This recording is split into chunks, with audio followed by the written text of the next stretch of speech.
খবর শুনছেন ডেইলি সংবাদ ইউটিউব চ্যানেল থেকে।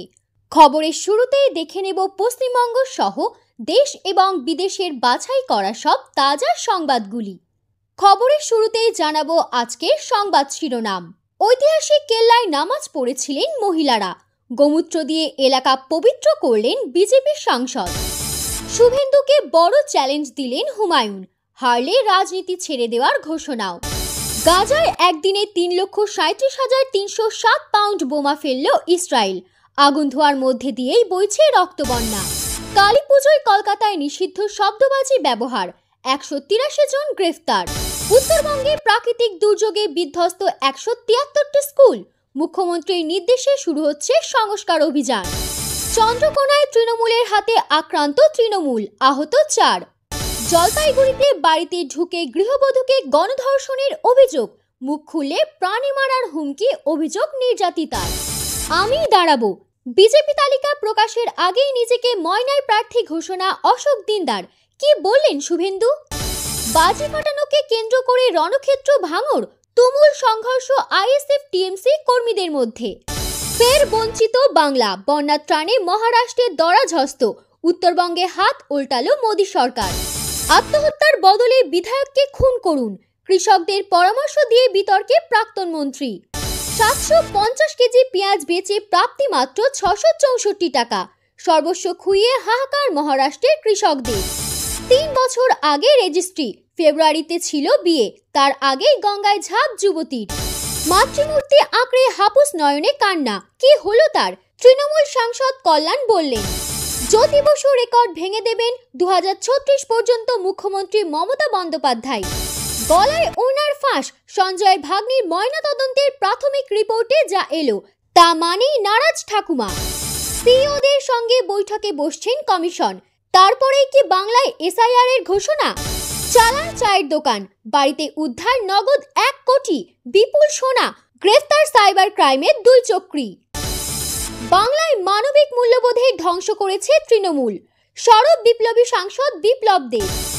জাপানের কুর্সিতে প্রথম মহিলা প্রধানমন্ত্রী, সানাই তাকাইচিকে এক্স হ্যান্ডেল শুভেচ্ছা বার্তার মোদি।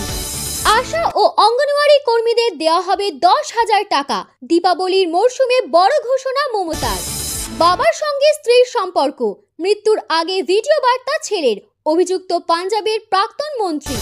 ভাইফোঁটার মধ্যেই সমস্ত রাজ্যের মুখ্য নির্বাচনী আধিকারিকদের বৈঠকে ডাকল কমিশন। বঙ্গোপসাগরের নিম্নচাপ, রাজ্যে আবার ভারী বৃষ্টির পূর্বাভাস জানালো আলিপুর। আরও সস্তা সোনা, দীপাবলি পরে ফের কমল সোনা রূপার দাম। মঙ্গলে 1 গ্রাম কিনতে কত খরচ পড়বে? এসএসসি আবহেই সুপ্রিম রায়ের চাকরি হারাতে পারেন রাজ্যের 90,000 শিক্ষক। টিএটি নিয়ে সর্বশেষ আপডেট। 1 টাকায় দৈনিক 2 জিবি ডেটা, আনলিমিটেড কলিং, দিওয়ালিতে মেগা অফার দিচ্ছে এই সংস্থা। যদি বিজেপির ফরম্যাটে হয় তাহলে এসআইআর ইস্যুতে শুভেন্দুর মন্তব্যের পাল্টা সুর চড়ালেন ফিরহাদ। মুখ্যমন্ত্রী 100 টাকা দিলে 25 টাকার কাজ হয়। টিএমসি পরিচালিত পুরসভার বিরুদ্ধে বিস্ফোরণ টিএমসি বিধায়ক জাকির হোসেন। আত্মীয়র বাড়ি রাস্তা চিনিয়ে দেওয়ার কথা বলিয়ে 2 নাবালককে বাইকে তুলল যুবক। তারপর এতক্ষণ শুনছিলেন সংবাদ শিরোনাম, এবার আসছে বিস্তারিত খবরে।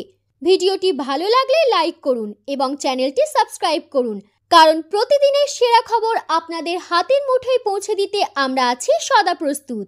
ঐতিহাসিক কেল্লায় নামাজ পড়েছিলেন মহিলারা, গোমূত্র দিয়ে এলাকা পবিত্র করলেন বিজেপি সাংসদ। মহারাষ্ট্রের ঐতিহাসিক শনিবারওয়াড়া দুর্গে নামাজ পড়ার অভিযোগে কয়েকজন মুসলিম মহিলা নামাজ পড়েছে। এই ভিডিও ভাইরাল হতেই তোলপাড়। শুক্রবারই এই ভিডিও ভাইরাল হয়েছে। প্রতিবাদে সরব হয়েছে হিন্দু সংগঠনগুলি। কেল্লায় এই ঘটনার পর বিজেপি সাংসদ মেধা কুলকর্ণী ও তার দলের অনুগামীরা দুর্গ এলাকায় গিয়ে গোমূত্র দিয়ে শুদ্ধিকরণ অনুষ্ঠান করেছেন। শুক্রবার দুর্গে নামাজ পড়ার ভিডিওটি ভাইরাল হওয়ার পর পুরাতত্ত্ব বিভাগ স্থানীয় পুলিশের কাছে অভিযোগ দায়ের করেছে। মেধা কুলকর্ণীর নেতৃত্বে বিজেপি কর্মীরা দুর্গ প্রাঙ্গণে গোমূত্র ও গোবর ছিটিয়ে শুদ্ধিকরণ কর্মসূচি পালন করেন। শুদ্ধিকরণ অনুষ্ঠানের পর মেধা কুলকর্ণী বলেন, শনিবারওয়াড়া মারাঠা সাম্রাজ্যের প্রতীক, সেখানে নামাজ পড়া দুঃখজনক ও উদ্বেগমূলক। এটি নামাজ পড়ার জায়গা নয়, এ বিষয়ে প্রশাসন যেন কঠোর ব্যবস্থা নেয়। আমরা সেখানে শিব বন্দনা করেছি ও স্থানটি শুদ্ধ করেছি। তিনি আরও বলেন, তারা যেখানে নামাজ পড়ে সেই জায়গাকে ওয়াকফ সম্পত্তি হিসেবে দাবি করে। এ বিষয়ে হিন্দু সমাজ এখন সতর্ক। 1732 সালে নির্মিত এই দুর্গ একসময় ছিল মারাঠা সাম্রাজ্যের পেশোয়ারদের রাজধানী। সেই ঐতিহাসিক স্থানে নামাজের ভিডিও প্রকাশ্যে আসতেই ক্ষোভে ফেটে পড়েন বিজেপি কর্মীরা। অন্যদিকে মহারাষ্ট্রের মন্ত্রী নীতিশ রানে বলেন, শনিবারওয়াড়া হিন্দুদের গৌরবের প্রতীক। যদি হিন্দুরা হাজি আলিতে হনুমান চালিসা পড়ে মুসলমানদেরও কষ্ট লাগবে, তাই মসজিদেই নামাজ পড়া উচিত। অন্যদিকে এআইএমআইএম মুখপাত্র ওয়ারিশ পাঠান বলেন, কয়েকজন নারী 3 মিনিট নামাজ পড়েছে, এতে সমস্যা কোথায়? সংবিধানের 25 অনুচ্ছেদে ধর্মীয় স্বাধীনতার অধিকার দেওয়া আছে। গোমূত্র নয়, মানসিকতা শুদ্ধ করা উচিত।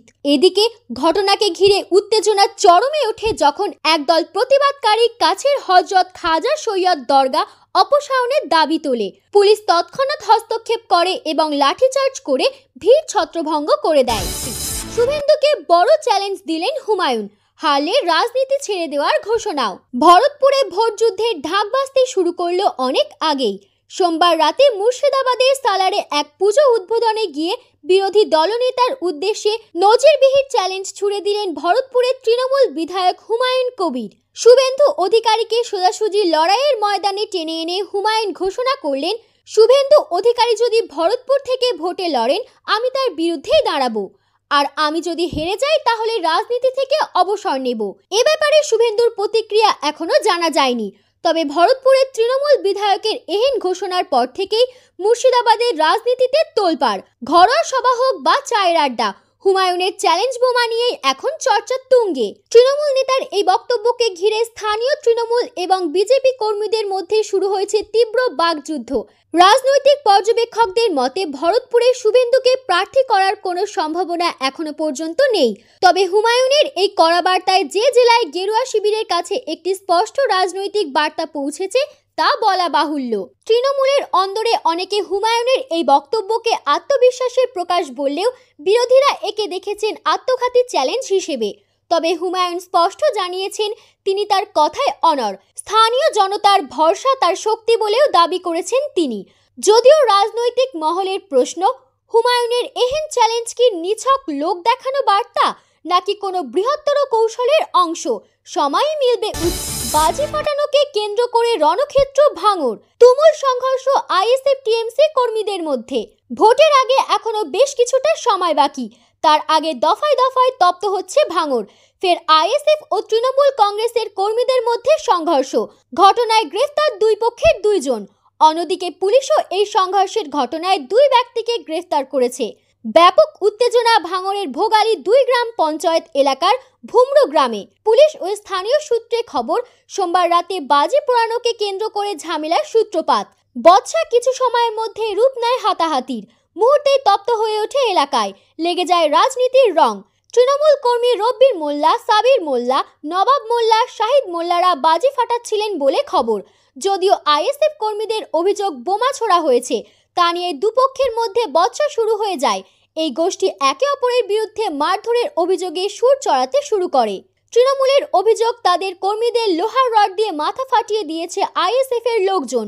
যদিও সেই অভিযোগ মানতে নারাজ আইএসএফ, তাদের পাল্টা অভিযোগ, তাদের কর্মীদের বেধড়ক মারধর করেছে ঘাসফুল শিবিরের লোকজন।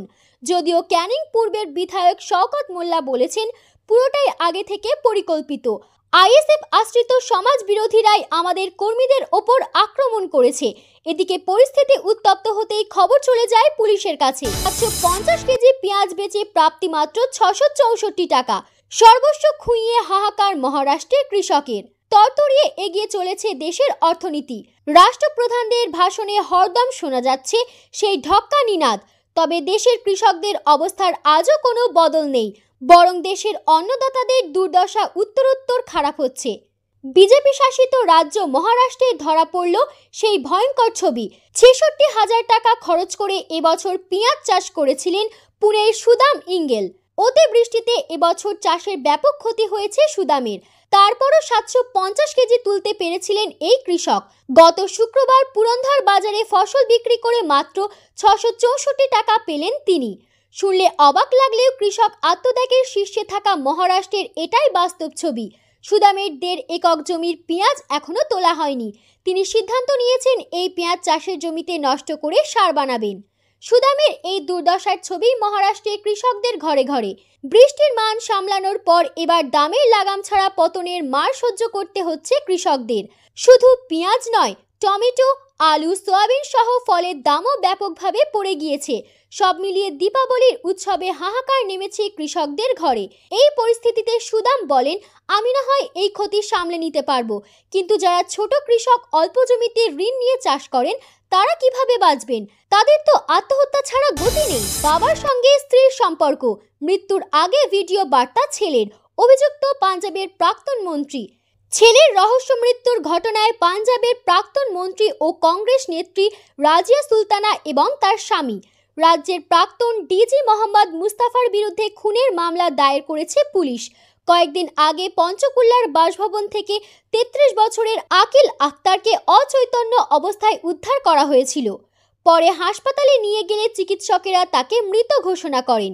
পরিবারের দাবি, অতিরিক্ত ওষুধ সেবনের কারণেই মৃত্যু হয়েছে আকিলের। প্রথমে পুলিশও ধরে নেয় এটি একেবারে স্বাভাবিক মৃত্যু, কিন্তু কয়েকটি ভিডিও এবং এক প্রতিবেশীর অভিযোগ সামনে আসতেই তদন্তের মোড় ঘুরে দাঁড়ায়। ভিডিওতে বিস্ফোরক অভিযোগ। অগস্ট মাসে রেকর্ড করা এক ভিডিওয় আকিল অভিযোগ করেন তার স্ত্রী এবং বাবা দুজনের মধ্যে বিবাহ বহির্ভূত সম্পর্ক ছিল। আকিলের বক্তব্য, আমার স্ত্রীর সঙ্গে বাবার সম্পর্কের কথা জানতে পেরে মানসিকভাবে ভেঙে পড়েছি। প্রতিদিন ভয় হয় ওরা মিথ্যা মামলায় ফাঁসাবে। আকিল আরও বলেন, তার মা রাজিয়া এবং বোনও এই ষড়যন্ত্রে যুক্ত। তার অভিযোগ, ওরা আমাকে মিথ্যা মামলায় ফাঁসিয়ে দেবে বা খুন করবে, এই আশঙ্কা সবসময় মনে হয়। তার দাবি, বিয়ের আগে স্ত্রী ও বাবা একে অপরকে চিনতেন। বিয়ের পর প্রথম দিনই স্ত্রী আমাকে স্পর্শ করতে দেননি। আসলে সে আমাকে নয়, বিয়ে করেছে আমার বাবাকে, বলেন আকিল। ভিডিওয় আকিল আরও বিস্ফোরক অভিযোগ করেন, দাবি করেন পরিবারের লোকেরা তাকে বারবার পাগল বলে প্রমাণের চেষ্টা করতেন। তার বক্তব্য ছিল, যখনই যুক্তি দিতাম ওরা কথার বিষয় পাল্টে দিত। শেষে আমাকে রিহাবে পাঠানো হয়, কিন্তু আমি তখন সম্পূর্ণ সুস্থ ছিলাম। ভিডিওর এক জায়গায় আকিল বলেন, আমার সব টাকা নিয়ে নিয়েছে ওরা, কেউ আমাকে সাহায্য করুন, আমাকে বাঁচান। এমনকি নিজের মেয়ের কৃতিত্ব নিয়েও সংশয় প্রকাশ করেন তিনি। বঙ্গোপসাগরের নিম্নচাপ, রাজ্যে আবার ভারী বৃষ্টির পূর্বাভাস জানালো আলিপুর হাওয়া অফিসের পূর্বাভাস আগেই ছিল। দক্ষিণ পশ্চিম বঙ্গোপসাগরে সৃষ্ট সেই নিম্নচাপ একদিন সুস্পষ্ট নিম্নচাপে পরিণত হচ্ছে। আবহাওয়া দপ্তর বলেছে, ধীরে ধীরে এই নিম্নচাপ আবারও শক্তিশালী হবে, তারপর তা ক্রমেই পশ্চিম ও উত্তর পশ্চিম দিকে এগিয়ে যাবে। বুধবার নাগাদ এই নিম্নচাপ গভীর নিম্নচাপে পরিণত হতে পারে। ফের রয়েছে বৃষ্টির সম্ভাবনা। শুক্রবার উপকূলের জেলাগুলির বৃষ্টির সম্ভাবনা থাকছে বলে জানাচ্ছে আবহাওয়া দপ্তর। উত্তর 24 পরগনা, দক্ষিণ 24 পরগনা থেকে 2 মেদিনীপুর, ঝাড়গ্রামে হালকা থেকে মাঝারি বৃষ্টির পূর্বাভাস থাকছে। 25শে অক্টোবর শনিবার থেকে বৃষ্টির পরিমাণ আরও কিছুটা বেড়ে যেতে পারে। শনিবার, রবিবার ও সোমবার বজ্রবিদ্যুৎ সহ বৃষ্টির পূর্বাভাস থাকছে সব জেলাতেই। দক্ষিণা বাতাস ও পশ্চিমী হাওয়ার সংস্পর্শে বজ্রবিদ্যুৎ সহ বৃষ্টি হতে পারে বলে মনে করা হচ্ছে। শুক্রবার বৃষ্টি হতে পারে দার্জিলিং ও কালিম্পংয়ে। সোমবার উত্তরবঙ্গের বৃষ্টির পূর্বাভাস থাকছে 8 জেলাতে। বজ্রবিদ্যুৎ সহ হালকা থেকে মাঝারি বৃষ্টির পূর্বাভাস থাকছে দার্জিলিং, কালিম্পং, জলপাইগুড়ি, আলিপুরদুয়ার, কোচবিহার, উত্তর ও দক্ষিণ দিনাজপুর, মালদহতে।